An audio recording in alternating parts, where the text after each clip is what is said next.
Welcome to Simply Awesome People.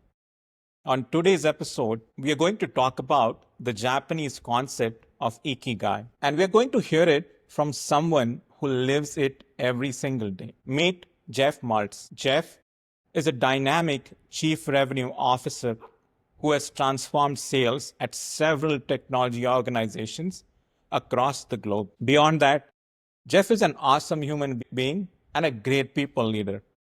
Jeff had introduced me to Ikigai a few years ago. Ever since, I have been learning more about Ikigai. I reached out to Jeff a few days back to request him if he could talk about it on the podcast so many more people like myself could benefit from it.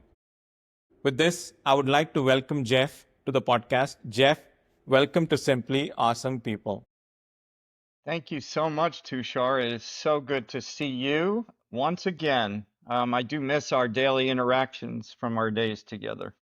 Absolutely, Jeff. Likewise, Jeff. Let's open this conversation. The question I have, and we'll go from there. Can you share with our audience on how and when you were introduced to Ikigai, and why did you make it such a core part of your life? Well, it's one of those funny things. If you really look, there's so much technology, irrespective of it's being American or international or Indian or Japanese or European. It doesn't matter. There's so much technology out there. I was grasping at finding a true purpose, and I found this thing in Japan called Ikigai, which basically means give purpose or meaning to your life. Is the simplest translation. Now, the reason I worded it this way, I ended up living in Japan for 5 years, and I really got to see it firsthand, embrace it in a new unit of time later in my life. I lived in Japan with my family. I was moved there by the cybersecurity company called SecureWorks at the time, and I ran the Japanese organization. So there I got to see it, live it, breathe it. I didn't have to die it, but it's all in me, and seeing it firsthand, there's nothing like it. So I knew the book, I knew the concept, I read it through Google, but then when you live it, it's different. Absolutely. You made a very interesting point that wisdom goes beyond boundaries, beyond cultures, and same with regards to joy, balance, harmony that Ikigai talks about. What was your first introduction to Ikigai? Can you walk us through a bit that? Absolutely. I mean, I was grasping with there has to be a greater purpose to things than just work or just family or just spirituality, whatever that means to you, or just a purpose, you know? It had to come together. So I was doing research of world cultures. I actually, in college, studied multiple religions of the world. I really wanted to understand all this, but it came together when I, Googled at the time, and Ikigai came up in a very long era ago, and it talked about balance, and it talked about achieving and understanding how it all comes together. So it was a concept that I've been grasping for, trying to put into words, trying to understand, trying to apply. And there it was. It was like, very interesting. When I really understand Japanese, Iki and Gai, these are two kanjis or characters that explain it. Again, I already translated it, but reason to get out of bed in the morning. Why am I doing this? Yeah. No, that's great. I think what according to you is the relevance and importance of Ikigai to young professionals that are just getting into the industry? And in my conversations with most people, right? So for most people, their first jobs are also a journey towards finding what their passion is, or it's a journey towards finding their happiness. Sometimes people do, sometimes people don't. In our conversations initially and in my readings, I understand that Ikigai is much beyond just that one job or employment. Any perspective you would like to share for our younger professionals just getting into the industry? No problem. And I think this message not only applies to a newer professional, but someone who's been in a profession and really saying, I'm drained. I don't have the energy. I'm lacking something, and I don't know what that something is. It's the same message from a different angle, too sure. But when you start out, you look at life as a job, oftentimes, not necessarily exclusively, but perhaps. And that's the problem you're trying to solve is what can I be paid for? Well, how can I make a living so I can get the other stuff? And that's very important as an entry point. And it is only an entry point. You then have to come at it and you'll start learning this. What can you be good at? What are you good at? And then as you evolve in your career, your life, maybe you have kids, a spouse, a friend, relative, whatever it is, what do you love? And it's love of people, love of the job, love of the passion of being the best at something, not just good.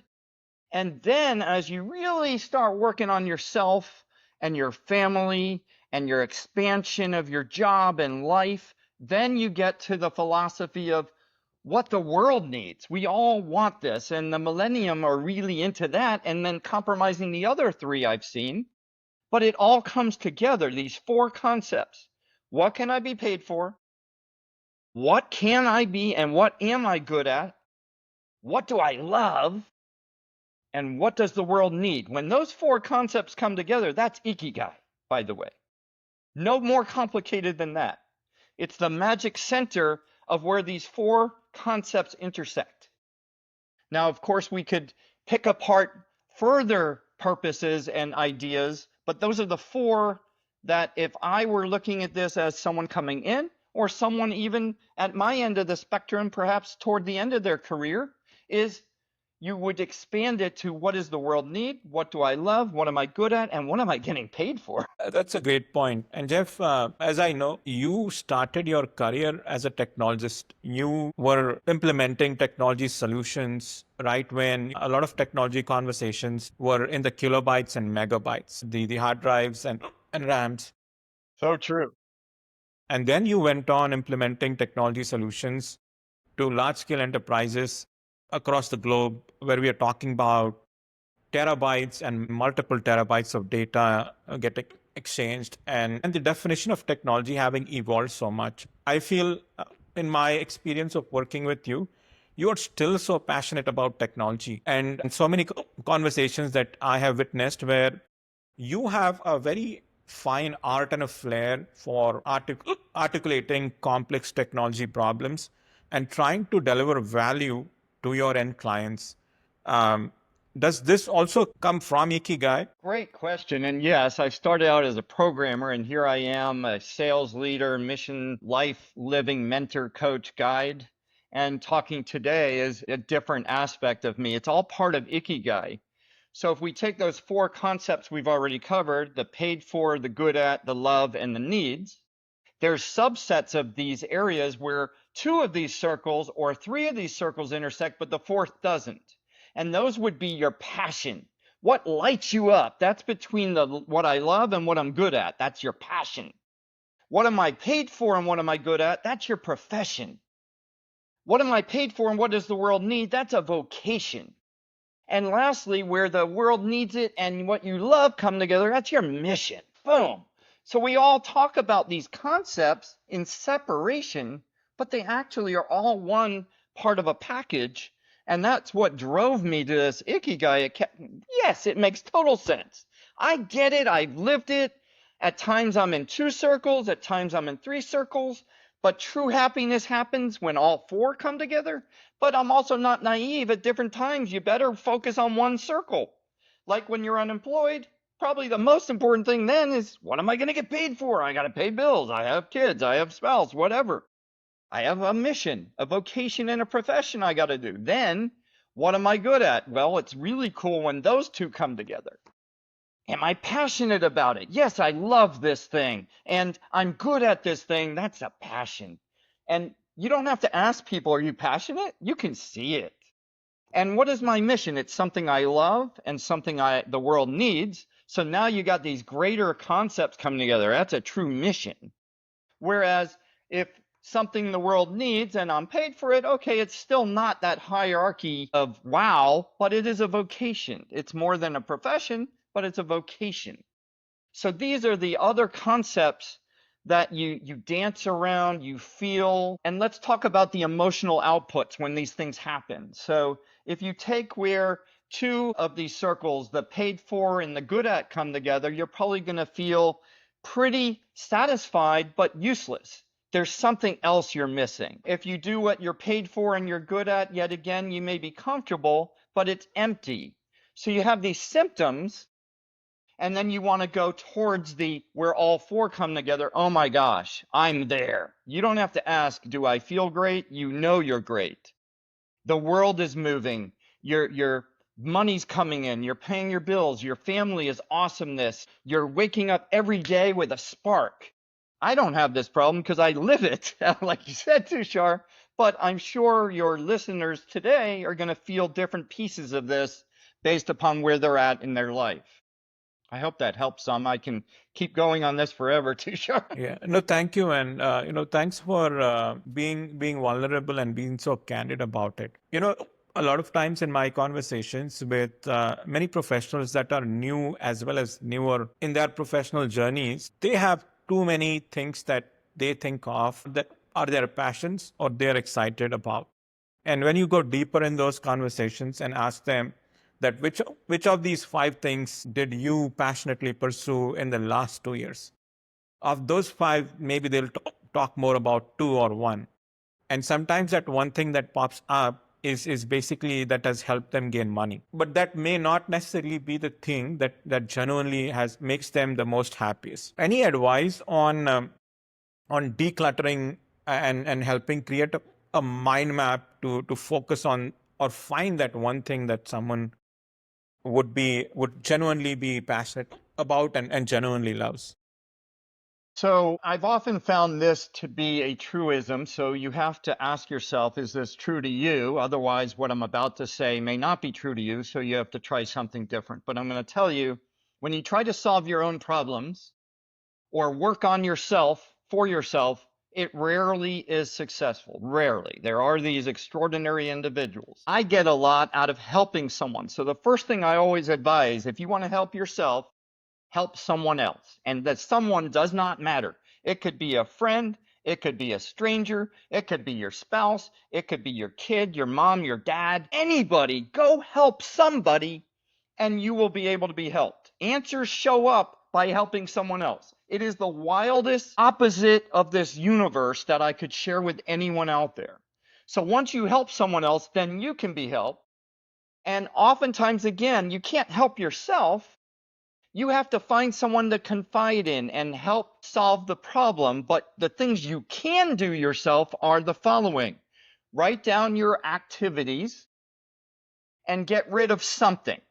You talked about decluttering. I don't know if you meant that, Tushar, or like we are a connected mind meld at times, but you want to declutter. You can't do everything and be everything, and it's an impossibility of magnitude. Simplify stuff, simplify action so that you can focus. See, Ikigai is also a mindset. I am focused on the handful, not the bazillion of things. I am my purpose. A purpose is a singularity, not a multiplicity, you see. It's not 100 items, it's 1, 2, or 3 is a true purpose. My purpose is helping people. I will help people every way I can. So anytime I have an activity, am I really helping people? Yes. Then that is an activity I keep. If it's junk, I get rid of it, just like clutter. Yeah, no, that's amazing, and thanks for sharing such an actionable advice. Have you found yourself in conversations where you're talking to senior executives where you have actually helped them declutter some of their problem statements and almost help them reach or focus or refocus on what's most important, and how has Ikigai helped you in those conversations? So rarely do I say, I'm going to implement Ikigai with you, right? That's the last thing when they're curious. So if you work this thing backwards, you'll end up in Ikigai. You'll end up with them curious and asking the question, Jeff, that was amazing. How did you do that? Boom. And we end up with this dialogue we've now had. So let's go the steps before that. And the answer is yes, Tushar. I have helped thousands, maybe as many as tens of thousands. I never know the trickle down and the touch effect. If I help someone, how many people they end up helping and so forth, the dominoes, if you will. So I end up helping executives every single day around me. They could be strangers, they could be friends, relatives, or friends of relatives. I get these calls, they're random. So and so referred me to you, help me understand blah, right? So I understand finance, I understand how to run a company, I understand Ikigai, I understand a lot of Japanese principles because I live there, etc. Here we are, I hadn't seen you in a while and you reached out. Thank you again. And the SAP, Simply Awesome People, I love this. I'm helping people I may never meet, and that's the coolest thing to me. So there's a principle called KIS, keep it simple. The simpler something is, the more closer to truth it will be, always. This is an absolute. This is mathematics. It is the science of the universe. The only reason problems exist is you've overcomplicated them. So someone outside yourself can look at the problem and go, you're making it 5 steps and it's really 2 steps. And all I have to do is have them look at that it's really 2 steps and they get rid of 3 steps and now it's a truth. And they solve their own problem. I rarely solve their problem, Tushar. I just help them find the way to solve their own problem. That's all I do. Makes So the sense. secret is not to own the problem, it's help them solve their problem. Wow, it's so beautifully said. The secret is not to own the problem, is to help them solve the problem. It's not your problem. How can I solve their problem? No, that's beautiful and very well said, Jeff.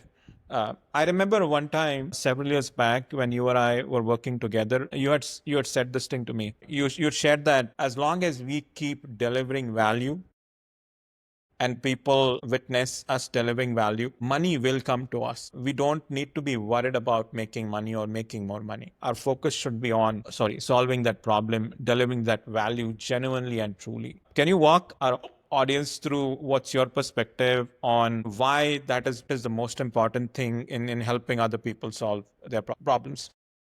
So we get a little outside of Ikigai, but the output is Ikigai. Just for a second, absolutely what you said is what I live, breathe, and die about. And that is money is not the solution. Money is the outcome or output of exchange.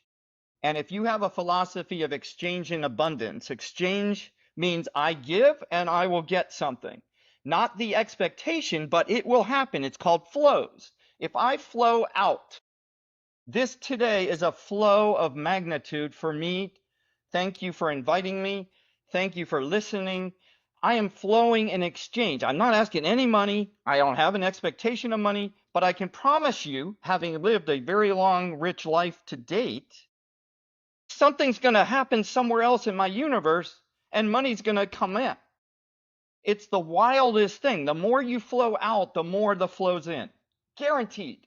Flows are more than money. Please understand that, Tushar. It's love, it's affinity, it's higher responsibility, it's changes in people's lives that are around you. It's your universe gets more ordered and less chaotic. It is amazing what happens if you tune into it. It's not always money, but money does flow on pro-survival acts, things that you're helping for others to survive. And money will flow back. You may think I'm crazy. You may want to try it out. Again, what's real to you is real. Go do it. And it's always worked for me. I just flow. No matter who calls me, I'm going to take their call. I'm going to help them. I'm going to help them solve their problems. And magic, I get a new client somewhere. It's the most wild thing. Yesterday, I was talking to someone who had heard one of my Ikigai speeches and called me years and years later, just like you did, Tushar. It's the wildest thing. That's awesome, Jeff. And maybe I'll just share this for the audience. When Jeff is talking about giving back unconditionally or without the expectation of receiving anything back, I am reminded of one of Thanksgiving where it was a very busy Thanksgiving for our firm back then. We essentially grew the firm exponentially. I think our revenue multiplied by 20% from the last 12 months, and it had multiplied fivefold in the last 3 years since Jeff had joined the firm I was working at. And then I think it was a very busy month per se leading into the Thanksgiving holiday. The day prior to the Thanksgiving holiday, I come to the office, and Jeff's always used to coming office pretty early, maybe the first person that comes into the office. I come to my desk, it's a quiet office, and I find a bottle of wine with a very nice note written by Jeff. And Jeff said that note was very beautiful. He just said that thank you so much for everything. And he had left that bottle and a thank you note at a few of our desks. He didn't have to do it, by the way, because I have always been getting so much from him, his wisdom, his company, the lunches or dinner we had gone to. But Jeff, who was the head of sales for the organization, had no reason to leave that note, but he still did. And I can vouch for so many people in the organization who could do anything for Jeff. Not because he was the head of sales, but because the person he was. And I just was reminded of this, Jeff. And again, thank you for doing and being such an amazing person and a people leader. But to help, again, I can help me by helping others first. I think when you say it so simply, but I think it has a very deeper meaning and it has a very deeper purpose for anybody to internalize. Most of the time, I feel a lot of us are just thinking transactional. We have this, someone coined this concept called an ATM mindset where, you put something in and then you expect something out immediately. But what you're sharing and saying is much beyond that. It's about continually investing in that value for each other in the community. Jeff, any good favorite memories from Japan that you would like to share with our audience? So this may or may not have anything to do with Ikigai itself, but again, it touches on it. It's not necessarily directly a component of, but there's several aspects of Japan living there that someone may or may not realize just visiting for a week or 2 weeks or 3 days or whatever's typical. And when you live there, you appreciate the beauty and the simplicity of everything. They are a very simple people. They do not complicate anything. So that was a lesson in life I see. I would walk past my apartment every day on my way to the train station, which was about a half to 3/4 mile walk.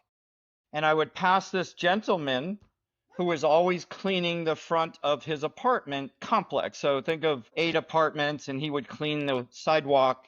And I was, like Tushar said, an early riser. So this was not late in the morning. It was dark on some nights or mornings. And I would walk past him, and he knows I'm an American. I don't look like him. And he would always say Ohayo gozaimasu, which is have a very good morning. And I would say Ohayo gozaimasu back, having now learned what it meant. Took me a while.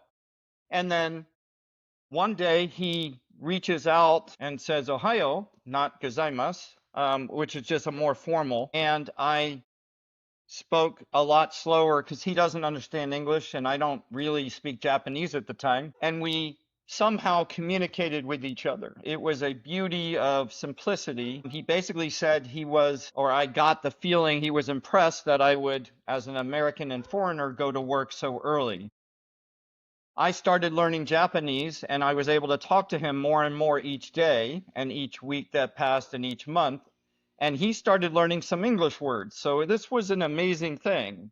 A guy that spoke no English and a guy that spoke no Japanese communicating.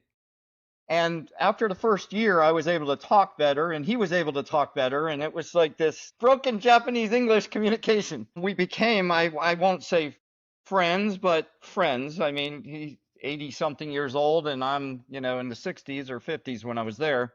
But it was a beautiful, absolutely, it's hard to explain, spiritual, two humans from different sides of the world with different experiences and different languages, cultures, customs, talking. And when I left, he gave me a gift and I gave him a gift. As Tushar said, I'm into that kind of gift giving, not because we or he, I had to, because we had forged this beautiful relationship. I was there 5 years, just to restate it. It was a relationship that was like peeled an onion over 5 years and really accelerated after year one.